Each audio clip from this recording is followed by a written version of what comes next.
গাজার পর এবার অধিকৃত পশ্চিম তীরও পুরোপুরি দখল করতে চাইছে ইসরায়েল। পশ্চিম তীরে দখল ও নিয়ন্ত্রণ জোরদারে নতুন আইনের অনুমোদন দিয়েছে দেশটির নিরাপত্তা মন্ত্রিসভা।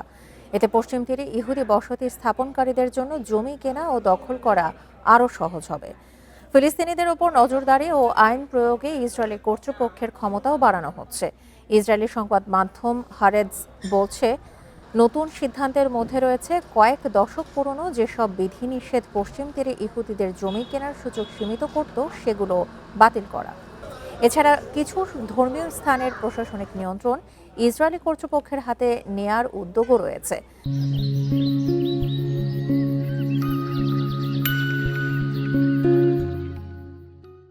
এমনকি ফিলিস্তিনের অন্তর্গত এলাকাগুলোতে পরিবেশগত ঝুঁকি, পানি সংক্রান্ত অপরাধ এবং প্রত্নতাত্ত্বিক স্থাপনার ক্ষতির মতো বিষয়ে তেল আবিবের তদারকি ও আইন প্রয়োগের ক্ষমতাও বাড়ানো হয়েছে।